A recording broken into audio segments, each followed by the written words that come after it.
তো hello friends, আমি Sandeep and আপনারা দেখছেন লার্নিং দুনিয়া 2.0 ইউটিউব চ্যানেল। তো ফ্রেন্ডস, আবারও কিন্তু আপনারা যারা প্রাথমিক শিক্ষক নিয়োগ প্রক্রিয়া 2022-এর টেট পাস চাকরি প্রার্থী রয়েছেন এবং আপনারা যারা আগামীতে ইন্টারভিউ নোটিফিকেশন প্রকাশের জন্য অধীর আগ্রহের দিন গুনে চলেছেন এবং যারা ইন্টারভিউ নোটিফিকেশনে মোটামুটি 50,000 শূন্যপদের দাবি জানাচ্ছেন, মূলত তাদেরকে উদ্দেশ্য করে আজকের এই বিশেষ ভিডিওটা 18 তারিখের ডেটে দাঁড়িয়ে ক্রিয়েট করতেই হচ্ছে।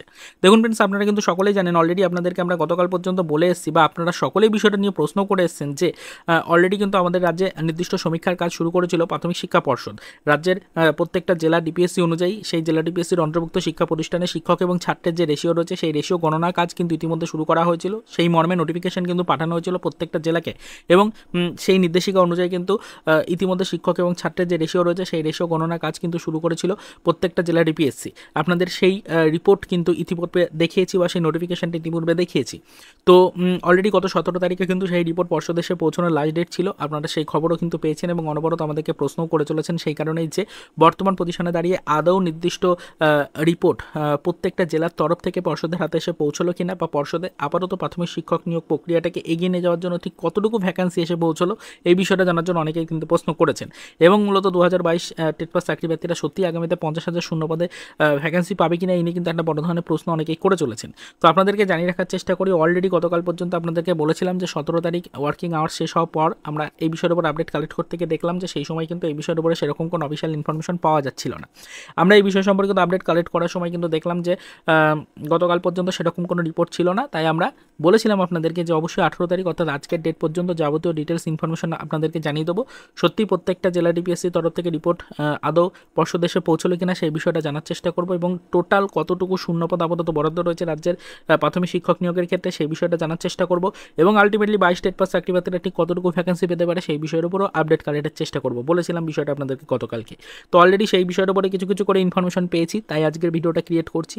বিষয়টা এটাই যে শুধুমাত্র এক বাক্যে একটা আপডেট আমাদের দেওয়া হয়েছে যে আপাতত কিন্তু জেলা ডিপিএসসির তরফ থেকে নির্দিষ্ট রিপোর্ট পর্ষদে এসে পৌঁছেছে। এবার সেই রিপোর্ট কবে এসে পৌঁছেছে সেটা কিন্তু এই মুহূর্তে জানা সম্ভব হয়নি। সত্যি 17 তারিখের মধ্যে রিপোর্ট এসছে কিনা না রিপোর্ট অনেক দিন আগেই পৌঁছে গেছে এই বিষয়ের উপর সেরকম কোনো ক্লিয়ার কাট ইনফরমেশন পাইনি। তবে যেটুকু জানতে পেরেছি যে অলরেডি পর্ষদের হাতে রিপোর্ট এসে পৌঁছেছে প্রত্যেকটা জেলা ভিত্তিতে এবং জেলা ডিপিএসসির অন্তর্ভুক্ত প্রত্যেকটা শিক্ষা প্রতিষ্ঠান থেকে এই শিক্ষক ছাত্রের যে রেশিও রয়েছে সেই রেশিও গণনা কাজ অলরেডি সম্পূর্ণ হয়েছে। নির্দিষ্ট রিপোর্ট পর্ষদ এসে পৌঁছেছে। এবার পর্ষদ পরবর্তীতে কিন্তু আপনাদের জন্য ঠিক কতটা ভ্যাকেন্সি বরাদ্দ করবে 2022 টেট পাস চাকরি প্রার্থীদের নিয়োগকে কেন্দ্র করে সেটা এখনও পর্যন্ত ক্লিয়ার কিন্তু করা হয়নি। আমরা বিশেষ সূত্রে এই বিষয়ের উপর আপডেট নেওয়ার চেষ্টা করেছিলাম, তবে এখনও পর্যন্ত পর্যাপ্ত কতটুকু ভ্যাকেন্সি বরাদ্দ করা হবে পর্ষদের পক্ষ থেকে 2022 টেট পাস চাকরি প্রার্থীদের জন্য সেটা কিন্তু আগে থেকে ক্লিয়ারলি বলা হয়নি। আমরা শুধুমাত্র এটুকু জানতে পেরেছি অলরেডি কিন্তু শিক্ষক ছাত্রের যে রেশিও গণনার কাজ চলছিল সেই গণনার কাজ অলরেডি সমাপ্ত হয়েছে এবং নির্দিষ্ট রিপোর্ট পর্ষদের হাতে এসে পৌঁছেছে, এটুকুই কিন্তু খবর পেয়েছি। পরবর্তীতে ধাপে ধাপে আপডেট আপনাদের দেওয়া হবে, এরকমই কিছু আপডেট কিন্তু এসছে আমাদের কাছে।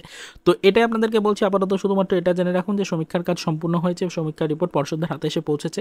এবার আমাদের মেন বিষয় যেটা যে ঠিক কতটুকু শূন্যপদ বরাদ্দ থাকছে রাজ্যের প্রাথমিক শিক্ষক নিয়োগ প্রক্রিয়াটাকে কেন্দ্র করে এবং আলটিমেটলি কতটুকু শূন্যপদ আমাদের 2022 টেট পাস চাকরি প্রার্থীরা পরবর্তীতে পেতে পারেন সেটা কিন্তু এবার জানার মেন একটি আগ্রহ থাকছে সকলের মনে। তবে আপাতত আপনাদেরকে বলে রাখি যে বিষয়টা নিয়ে বারংবার প্রশ্ন করেছেন 22 টেট পাস চাকরি প্রার্থীরা 50,000 শূন্যপদ পাবে কিনা, তো সেটা নিয়ে বলে রাখি যে এখনো পর্যন্ত সেরকম কোনো অফিসিয়াল ইনফরমেশন কিন্তু পাওয়া যায়নি এই বিষয়ের উপরে। অলরেডি নির্দিষ্ট সমীক্ষার কাজ চলছিল বলে খবর ছিল, সেই সমীক্ষার কাজ নাকি সম্পূর্ণ হয়েছে এই বিষয়ের উপরে কিছু আপডেট পেয়েছি। তবে এই বিষয়টা পরবর্তীতে কতটা কার্যকারিতা পাবে এবং পরবর্তীতে ঠিক কতটুকু ভ্যাকেন্সি সামনে আসবে সেটা পরবর্তী বিষয়, আমরা পরবর্তীতে এই বিষয়ের উপর নজরদারি রাখবো। তবে আপাতত এর বিষয়ে সেরকম কোনো ইনফরমেশন কিন্তু আমাদের কাছে নেই। তো এইটুকুই আপডেট আপনাদের দিতে পারলাম আজকে 18 তারিখের ডেটে দাঁড়িয়ে। পরবর্তীতে আমরা এই বিষয়ের উপর নজরদারি রাখবো, যখন কোনো আদার্স ইনফরমেশন বা আপডেট পাবো সেটা সাথে সাথে আমাদের চ্যানেলে ভিডিওর মাধ্যমে আপনাদের কাছে আমরা ডিটেলসে প্রোভাইড করার চেষ্টা করবো। তারপরে তো এই পর্যন্তই, চলুন দেখা হবে নেক্সট ভিডিওতে। পরবর্তীতে আবারও আমাদের প্রাথমিক শিক্ষক নিয়োগ প্রক্রিয়া 2022 টেট পাস চাকরি প্রার্থীদের জন্য ভ্যাকেন্সি রিলেটেড এবং নিয়োগ প্রক্রিয়াকে কেন্দ্র করে কিছু আদার্স অফিসিয়াল আপডেটের সাথে।